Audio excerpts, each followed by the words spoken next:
In sub-Saharan Africa, pregnant women hospitalized with COVID-19 are dying at a far greater rate than any other demographic.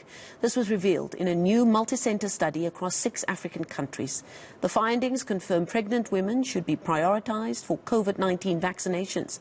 For more on this, now let's bring in the lead author of the study, Professor Jean Nachega from the University of Pittsburgh School of Public Health, and he joins us all the way from Pittsburgh. Professor, thank you so much for your time this evening. A very important study focused on a population group that is often neglected, unfortunately.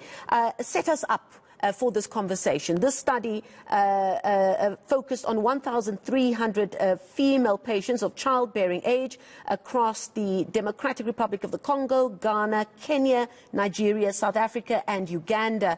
Tell us how you went about the study. So basically, we were really interested to get some specific data on the African continent, because we on the African continent, as African, we did not have enough data, given our specificity in terms of comorbidity, HIV, TB, malaria, sickle cell anemia prevalent on the continent. We thought that impact on vulnerable population because of those comorbidity are important. So we cannot extrapolate result from United States or from Europe to the continent. That's why we went to conduct this study in this, as you mentioned, special population. Now, obviously, if you just look at one of those countries being in South Africa, is a country that unfortunately is known for being extremely unequal. And that, of course, filters down into the health care that is available to women in this country. In that sample of 1,300 female patients, were you able to include women who have access to different kinds of health care?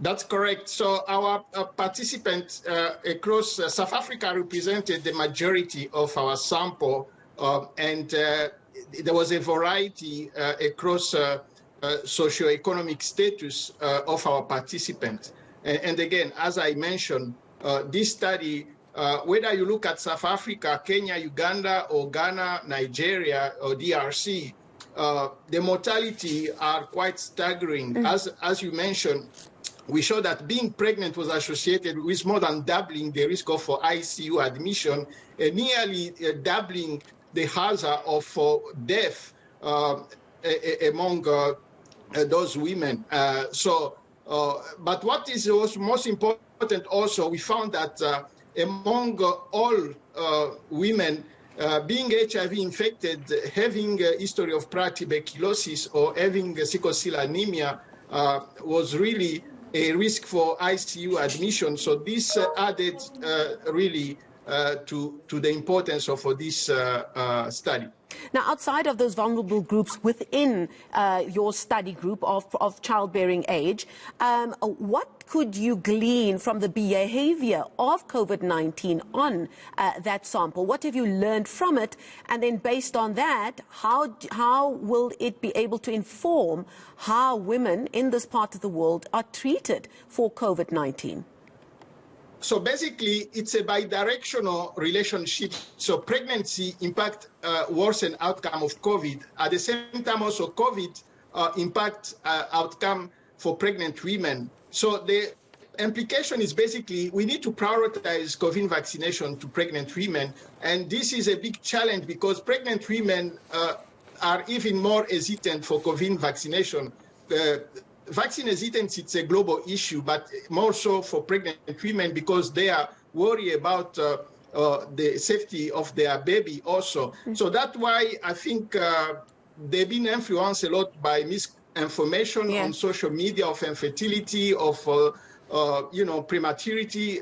But all those information, we have a mounting of data that does not confirm. So there is a need for education and the need for really try to get them in through antenatal clinic, community pharmacy, or community campaign vaccination for this special population to prevent morbidity and mortality. It's such a good point that you make about information versus misinformation and just education in general. Because I remember when the vaccinations were available for people in my cohort, I was breastfeeding at the time, and I have a sister who was 8 months pregnant at the time. And all we did was ask our doctor, should we get the vaccine? Are we able to, in good conscience, from a health and science perspective? And the doctor said, I've gone through all the information, go ahead. In fact, to my pregnant sister, who was 8 months pregnant at the time, the advice was, go and get it as soon as you can. And I do remember when she did, and she posted about it on social media, she had so many comments from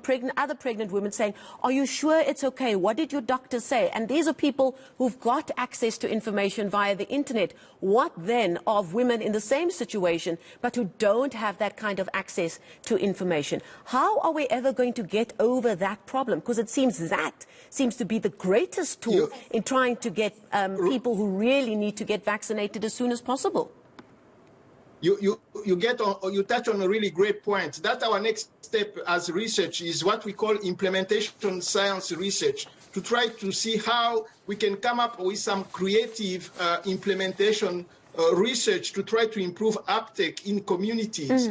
We are working on that, and hopefully in the next couple of months I will come back to you again to give you our result, because data from South Africa show only 20% of pregnant women are willing to get the COVID vaccine. This was published about a year ago. So we are really far away from really a long way to go.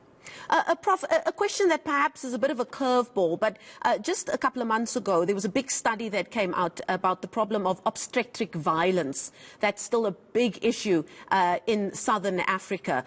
And it really put the spotlight on how pregnant women or women who are in the process of giving birth are not being treated with the respect and the health care that, quite frankly, they deserve and have a human right to.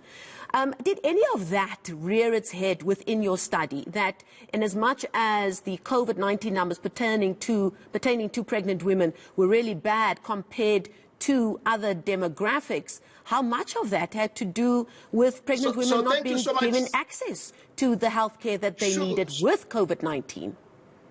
Sure, that's another good point you're raising, and which is part of what we call the health system kind of barrier, which include access, affordability, willingness to be accepted, but also all the issue about how to make our service more friendly for pregnant women. So that also a part that need to be worked out in collaboration with the government, national government, which are really very important as a kind of more comprehensive approach of antenatal care, and also to include COVID vaccine is just a piece of the puzzle.